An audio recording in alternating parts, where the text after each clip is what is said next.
Assalomu alaykum, hurmatli talabalar. Demak, yo'l harakatini boshqarishga kirish fanidan 4-mavzumizga ham yetib keldik. 4-mavzumuz yo'l harakatini boshqarishning elementlari. Shu safargacha sizlar bilan demak yo'l harakatini boshqarish asosiy tushunchalar bilan tanishdik va yo'l harakatini boshqarishning tamoyillari va yo'l harakati boshqarishning yo'nalishlari haqida o'rganib tanishib chiqdik. Endi bugungi mavzu yo'l harakati boshqarishning elementlari. Va qanday elementlar o'sha yo'l harakatini boshqarishni tashkil etadi? Nimalarni e'tiborga olishimiz kerak bo'lib chiqamiz. Rejalar biroz ko'proq, 7 ta reja. Yo'l harakatini boshqarish elementlari, boshqaruv jarayonini piyoda harakat misolida tasvirlash. 3-reja o'z-o'zini tashkil etish va tashqi nazorat qilish. 4-reja yo'l harakati nazoratining ustuvor tartibi. 5-reja yo'l harakatini boshqarishning bosqichlari. 6-reja harakatni nazorat qilishning samaradorligi va oxirgi rejamiz yo'l harakati nazorati va intellektual trans tizimlari haqida ko'rib chiqamiz. Xo'p, yo'l harakatini boshqarish elementlari deganda, demak, biz transport oqimini tartibga tushiradigan va xavfsiz va samarali tashkil etish uchun ishlatiladigan texnik va tashkiliy va huquqiy vositalar majmuini tushunamiz. Ular bir-biri bilan bog'liq holda ishlaydi va umumiy boshqaruv tizimini tashkil etib turadi doimo. Ya'ni mana bu joyga e'tibor bering, texnik, tashkiliy va huquqiy deyapti. Bu degani texnik vositalar. Nima edi bular? Texnik vositalar demak, biz bilamiz svetoforlar, yo'l belgilari, yo'l chiziqlari. Bundan oldingi darsda gaplashdik. Tashkiliy vositalar degani tashkiliy qanday tashkilotlar, ya'ni qanaqadir tashkiliy yechimlar, ishlar qilinishi kerak va huquqiy vositalar qanaqa normativ hujjatlar bor, yo'l harakati to'g'risida qonunmi, yo'l harakati qonunlarimi, yo'l harakati qoidalari va hokazo. Lexusdagi yoki SHNKdagi boshqa me'yoriy hujjatlar. O'sha vositalar ham element hisoblanar ekan. Yo'l harakatini boshqarishning texnik elementlari quyidagilardan iborat. Demak, svetoforlar, ikkinchisi yo'l belgilari, yo'l chiziqlari, uchinchisi avtomatlashtirilgan boshqaruv tizimlari, bu ATS, ITS deyiladi, ya'ni intellektual trans tizimlari, real vaqt monitoringi, tirbandlikni boshqarish. Ya'ni bundan oldingi darsimizda aytganimdek, real vaqt rejimida yo'ldan kelayotgan mashinalarga ehtiyoj bor tomonga faqat yashil yoqib turish svetoforlarni va hokazo. Keyingi element bu datchiklar, detektorlar. Faqat u tezlikni oshirgan transportlarga jarima yozadigan kameralar emas, balkim transportlar oqimini hisoblaydigan, yo'llarni kuzatib turadigan, nazorat qilib turadigan datchik detektorlar ham demak element hisoblanar ekan. Yo'l harakatini boshqarishning o'zgaruvchan axborot panellari bizni shaharlarimizda ko'p kuzatilmaydi, ko'p keng tarqalmagan. Vodiyga ketishda pervalda qarzdorligi bor mashinalarni orada bir ko'rsatadigan bo'lib qolganda, esida bo'lsa, xuddi shunaqa panellar bor. Masalan, Yevropani Germaniyada, misol uchun, ayrim shaharlarda haligacha eski usuldan foydalanadi. Yo'l belgilari tunuka temirdan qilinganda orqasida xuddi bizda reklama ko'chalarda chorraha tepasiga reklamani xuddi jalyuzi pardaga o'xshab vertikal turadida, aylanadida, orqasi boshqacha, oldi boshqacha reklamaga aylanib turadiyu, xuddi shunaqa yo'l belgi planshetlari bor ularni. Eski 70-80 yil qurilgan, shaharchada tirbandlik bo'ladigan bo'lsa, aylanib kelish yo'lini tavsiya qiladida, o'ngga yo chapga burilishini yopadi ma'lum bir vaqtga, chasvik vaqtlarda. Xuddi shunaqa tablolar nazarda tutilyapti. Yo'l harakat tizimining elementlari quyidagilardan iborat. Bu insonlar, yo'llar va transport vositalari jumlasi jamlanmasi o'sha tizimni tashkil qiladi, yo'l harakati tizimini. Endi insonlar demak, insonlarga tegishli jihatlarni sanab o'tyapti, qanaqa elementlari bor insonning ham va transportlarni elementlarini aytib o'tyapti, texnik ko'rsatkichlari, tormozlanish, transport gabaritlari va hokazo. Yo'l tarmoqlarining ham texnik ko'rsatkichlari, yo'l qoplamalari T bo'lib qolibdi. Imloviy xato, T-lar yumshoq, qattiq yoki T-larga e'tibor bermang. Ish joyida kamchilik bo'ladi. Xo'p. Demak, bu tizimdagi uchta chambarchas bog'liq. Xuddi bundan oldingi darsda biomexanik, mexanik deganimizdek, bu yerda transport, inson, yo'l tarmog'i bo'lib chiqdi va uchalasining ham ko'rsatkichlarini aytib o'tyapti, qanaqa elementlari bor. Insonlarni, ya'ni insonlar qanaqa ko'rinishda yo'l harakati qatnashchisi bo'lishi mumkin, yo'ldagi trafikka ishtirok etishi mumkin desangiz, ikki xil ko'rinishda ishtirok etishi mumkin. Masalan, haydovchi bo'lib ishtirok etishi mumkin yoki piyoda bo'lib uzviy yo'lda harakat tashkil etishda ishtirok etishi mumkin yoki yo'lovchi bo'lib turib, ya'ni jamoat transportiga chiqib tushuvchi, yo'lni kesib o'tuvchi yo'lovchi bo'lsa ham, u ham demak ishtirok etishi mumkin. Mana shularni demak eng muhim ko'rsatkichlari ko'rish va eshitish. Sezgi organlari insonni masalan beshta sezgi organlari bo'ladigan bo'lsa, o'shandan eng ko'p kerakli bo'ladigan demak eshitish, ko'rish. Mana shu ikkalasi harakat boshqarishimizda ham, yo'l harakati tashkil qilishimizda ham demak muhim hisoblanadi. Chunki ular piyoda yoki haydovchi bo'lib qatnashgan paytda, yo'l harakati ishtirokchisi bo'lganda eshitish va ko'rish ko'p muhim hisoblanadi. Undan tashqari sezish, tanaga tegish orqali sezish, tam orqali hid bilib sezish, bu ko'rsatkichlar ham biroz yordam beradi, lekin eng ko'pi baribir eshitish va ko'rish muhim ekan. Undan keyin ikkinchi reja demak boshqaruv jarayonini piyoda harakati misolida tasvirlab ko'rsak, piyoda yurish bu nazorat bilan boshqarib bo'ladigan jarayon hisoblanadi. Bizning tanamiz bizning asosiy vositamizdir. Yurish yoki yugurish juda oson tuyuladi, lekin bu juda murakkab nazorat jarayonidir. Ikki oyoqda muvozanatni saqlash va hokazo. Har bir oyoqda siklik tarzda og'irlik qo'yish, massa markazini siljitish, ko'zlar ham ko'zlardan qochish uchun oldinga qarash, to'siqlardan qochish uchun quloqlar, ko'rinadigan joylar, tashqaridagi potensial xavflarni eshitish va hokazo. Bu bizning xususiyatlarimiz, bizning xarakteristikamiz insonlarni. Agar yo'l harakati faqat piyoda yurishdan iborat bo'lsa-chi, ya'ni unaqa bo'ladigan bo'lsa, yo'l harakatini boshqarishimiz osonroq bo'ladi demoqchi bu yerda, ya'ni tezligimiz past, kinematik energiyalar pastroq bo'ladi, to'qnashuv xavfi juda ham past bo'ladi, sababi uni oldini olib qolish ehtimoli bo'ladi, sababki past bo'lgandan keyin tezlik shikastlanish shunaqa yuqori bo'lmaydi va uni oldini olib qolish yuqoriroq bo'ladi imkoniyati. Hop, uchinchi reja o'z-o'zini tashkil etish va tashqi nazorat qilish. Hop, ya'ni bu yerda inson psixologiyasi haqida gap ketyapti, insonning xulq-atvori haqida gap ketyapti. Ya'ni inson chunki yo'l harakatida piyoda yoki haydovchi, yo'lovchi bo'lib qatnashishi mumkin deb aytdim yuqorida. Shuning uchun ularni demak o'zimizning xulqimizni o'rganishimiz, psixologiyamizni o'rganishimiz kerak. O'z-o'zini tashkil etish va tashqi nazorat qilish bular ikki turdagi yondashuv bo'lib, ular harakat jarayonini tartibga solish turli mexanizmlarga asoslanadi. O'z-o'zini tashkil etish demak bu usulda yo'l harakati ishtirokchilari haydovchi, piyoda yoki yo'lovchi bo'lishi mumkin. O'z harakatlarini mavjud sharoit, qoidalar va o'zaro kelishuv asosida mustaqil boshqaradi. Xohlasa demak yo'lni kesib o'tadi yoki o'tmay turishi mumkin. Tashqi nazorat qilish esa bu usulda harakatni tashqi boshqaruv tizimlari yoki vakolatli shaxslar tartibga soladi. Ya'niki sizni majburan to'xtatdi GAI xodimi. Endi mana shunaqa holatda bu yerdagi bajaradigan jarayonlarimiz bu tashqi nazorat qilish orqali amalga oshirilayotgan qarorlar hisoblanar ekan. Endi o'rtadagi biz sxemaga qaraymiz. Inson tabiati, tarbiyasi, o'zini o'zi boshqarish jarayonlari nimalarga bog'liq? Huquqni muhofaza qilish, harakat muhiti, shaxsiy maqsadlar, ijtimoiy bosimga, yo'l harakati qoidalari, yo'llarni jihozlash, nazorat tizimlariga bog'liq bo'lar ekan. Bular qanaqa o'zimiz xulq-atvorda bo'lishimizga shular ta'sir ko'rsatar ekan. To'rtinchi reja demak yo'l harakati nazoratining ustuvor tartibi. Yo'l harakati nazoratining ustuvor tartibi deganda demak boya avval ham aytib o'tgandek, yo'l harakati qoidalariga hamma amal qilib tartib o'z joyida bo'lishi, uni ustuvor, ya'ni uni birinchi darajada kuchli qilishimiz uchun nimalar kerak bo'ladi? Yo'l harakati politsiyasi xodimi, misol uchun, bizda eng ko'p ishimiz tushadigan shu yo'l patrul xodimlaridan foydalanamiz, ya'ni qo'l kuchidan foydalanamiz, hali ham qo'l usulida hal qilamiz ishni.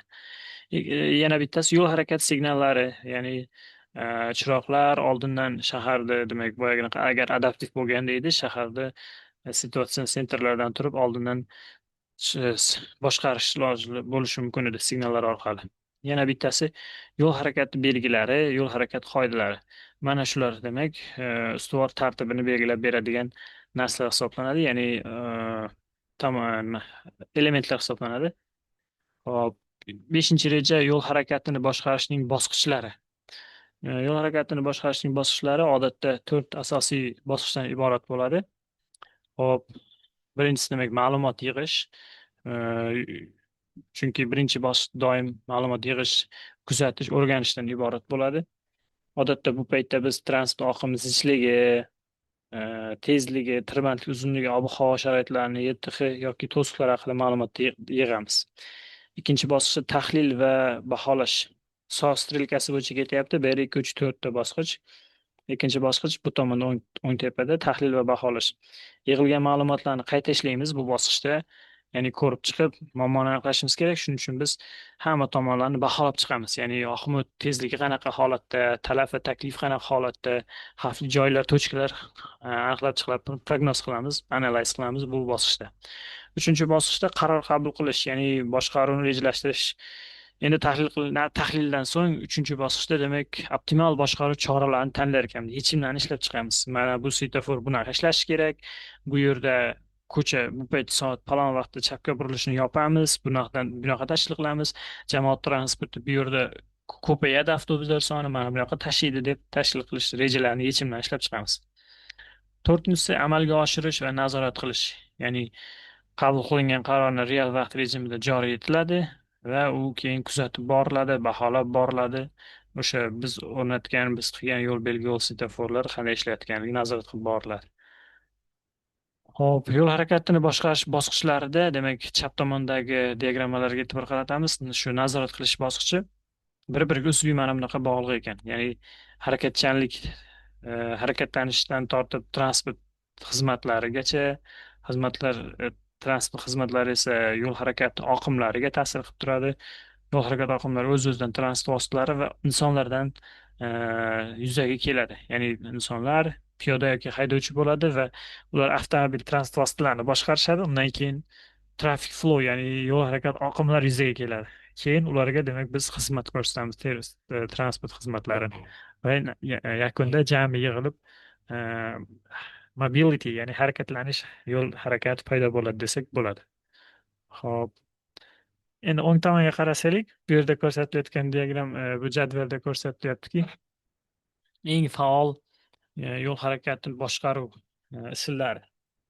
Hop. Mana bu o'ng tomonda tepada yashildan boshlaymiz. Hop. Birinchi aytayotgan narsa, tarjimaga o'tib ketaman. Bu faylni albatta prezentatsiyasi PDF shaklida ham, PPT shaklida ham yuklab qo'yiladi modulda. Ochib o'qib yozayotganda mana shu ingliz tilida aytib ketganlarimni yozib olsangiz bo'ladi.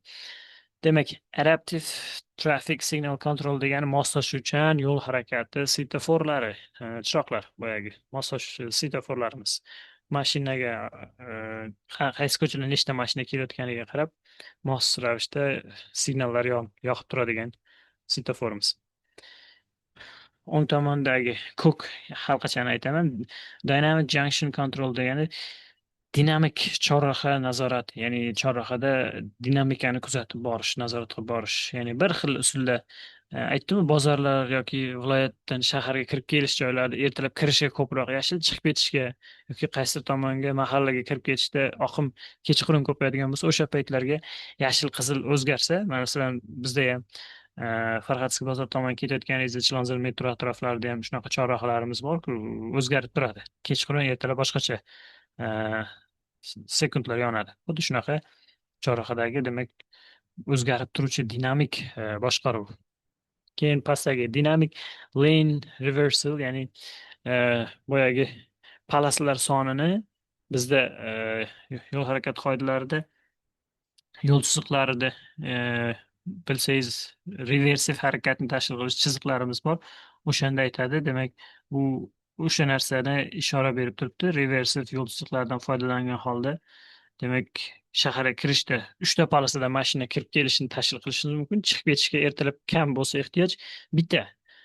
Xitoyda ko'rishingiz mumkin buni g'ildiraklari bilan yo'l to'siq o'zgarib turadi o'zi. O'ngga, chapga o'zgarib turadi masalan. Mana shunaqa yo'l to'siqlardan foydalangan holda palasalarni demak kechqurun chiqib ketishga ko'p bo'lsa, chiqib ketadigan tomon 6 ta palasa qilib, kirib kelish 2 ta palasa qilib o'zgarishi mumkin. Mana shunaqa yechimlarni aytsa bo'ladi. Qolganlarini ham demak o'zingiz ko'rib olasiz.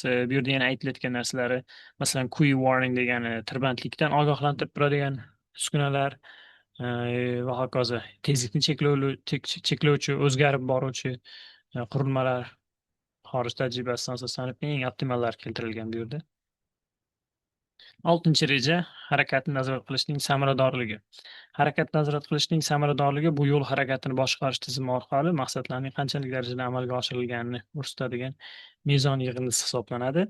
Oddiy qilib aytganda, nazorat tizimi tirbandlikni kamaytirish, xavfsizlikni oshirish va transport oqimini optimallashtirishda qanchalik foydali ekanini baholashdir. Ya'ni biz samaradorligi deganda yo'l harakati nazorat qilishning eh, qanchalik effekt berganini tushunsa bo'ladi. Endi mana jadvalga qarang, sxemada aytilayotgan narsa nima? Mana bu low degani past degani high degani baland demak. Pastdan eng balandi mana bu o'qda. Endi gorizontal o'qimizga qaraydigan bo'lsak, piyoda yurish yoki velosipedda yurish. Keyin yengil mashinada, shaxsiy transport vositasi harakatlansa ko'chada yokida jamoat transportidan harakatlansa, transport xizmatlari deganda jamoat transport xizmatlarini aytyapti. Endi effektivlik va samaradorlik mana shunaqa ko'tarilib tushadi deyapti. Ya'ni piyoda yurib biz hozir harakat nazorat qilish piyoda, velosiped va jamoat transporti samarador hisoblanadi. O'zini ko'proq oqlaydi deyapti. Self control degani o'zi nazorat qiladi. Self control. Mandatory control degan majburiy nazorat qilinadi. Keyingisi suggestive control, ya'ni tavsiya qilingan boshqaruv tizimi, ya'ni tavsiya qilinadi, shulardan bittasini tanlaydi degan ma'noda. Agar piyoda yursa yoki velosipedda yursa, self control, hamma o'ziga mas'ul bo'ladi. Unaqa katta ehtiyoj bo'lmaydi, ya'ni bosim bo'lmaydi yo'l harakati tashkil qilish xodimlariga. Keyin agar yengil mashina eng ko'pi, demak car driving bo'lsa, yengil mashinalardan foydalansak, majburiy nazorat ko'p bo'lar ekan u holatda. Biz doim hamma joyda keyin svetofor, yo'l belgilari ko'tarib yurar ekanmiz. Sababi ularni tezligi, gap tezlikda ketyapti va qaror qabul qiluvchi haydovchilar soni yuqoriligida gap ketyapti. Shuning uchun ko'proq ularga kuchimiz ketib qolar ekan. Lekin jamoat transportdan foydalanadigan bo'lsak, suggestive control, ya'ni ayrim joylarga, demak, tavsiya qilingan xizmatlarni ko'rsatamiz va ularga kuchimiz ajratiladi xolos demoqchi.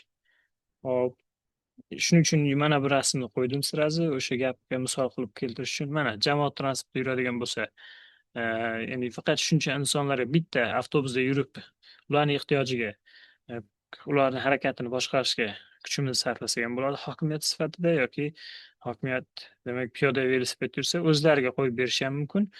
Lekin yengil mashina bo'ladigan bo'lsa, ko'cha to'la shu muammoli degani, bu muammolar, tirbandliklar bor bu yerda, uchinchi rasmda yengil mashinada. Shuning uchun mana bu yerda yengil mashinaga mandatory, majburiy boshqaruv tizimi deyapti. Demak, muammo ko'paygani uchun, tirbandlik sodir bo'lganligi uchun. Ho'p, yettinchi, oxirgi rejamiz yo'l harakati nazorati va intellektual tizimlar. Ho'p, yo'l harakatining intellektual nazorati bu transport oqimini boshqarish va xavfsizlikni ta'minlash uchun zamonaviy axborot kommunikatsiya texnologiyalari, AKT, ya'ni sun'iy intellekt, AI degani artificial intelligence, datchiklar va avtomatlashtirilgan tizimlardan foydalanish hisoblanadi.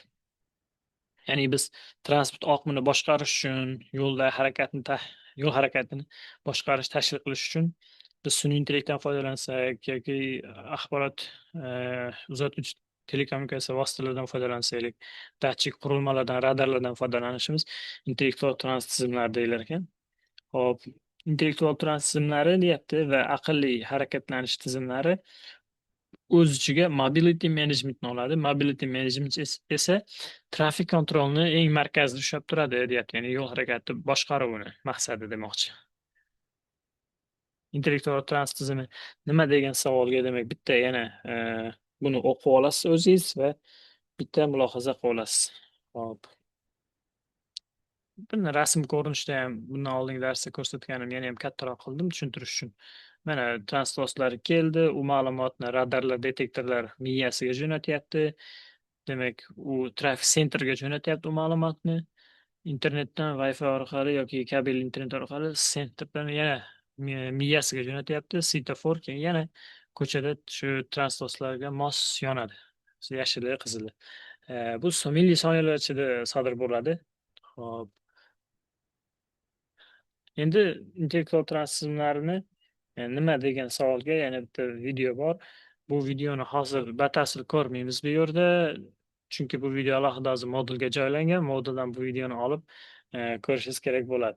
Video ingliz tilida, lekin pauza qilib videoni, demak, eng kerakli joylarini translatordan foydalanib ko'rib olishingiz mumkin bo'ladi yoki subtitrlarni topib olib tarjima qilishingiz mumkin bo'ladi.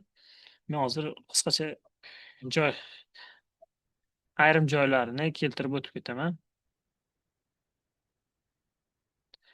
E, Janubiy Koreyada demak intellektual tizimlari ancha oldinroq shakllana boshlagan, rivojlanib va ular bir video tayyorlashgan. O'sha video bugungi kunda talabalarga dars o'tishimizda qo'l kelyapti. Sababiki ular aytib o'tgan narsalar bugungi kunda 2025-yilga kelib ko'p mamlakatlarda qo'llanilib kelmoqda. O'sha payt endi yangilik bo'lgani uchun bir video tayyorlangan bo'lgan. Ну, o'sha videoni sizlar ham ko'rib chiqsangizlar albatta asqotadi. Bu yerda har bitta jamoat transportlarini aqlli boshqarish tizimlari, parkovkalarda ishlatiladigan tizimlar hammasi ko'rsatib o'tilgan. Birma-bir ko'rib chiqsangiz, u so'zlarini tushunmasangiz ham videodagi tasvirlar orqali tushuntirib berishgan yaxshigina muharrirlar. Hop, ko'rib chiqasiz. Bu yerda aytilayotgan nomlarni yozib ko'rib, internetga, intellektga yozib ko'rsangiz, ma'lumotlar topib, tushunib olsangiz bo'ladi. Bular bo'yicha chunki savollar beriladi, yakuniy nazorat testlarda savol tushadi. Hop, topshiriqlar avvalgidek o'rganasiz, tushunmagan joyingizni so'raysiz. Mavzu qisqacha tushunarli bo'lgan bo'lsa, e'tiboringiz uchun rahmat. Keyingi darslarimizda ko'rishguncha, xayr.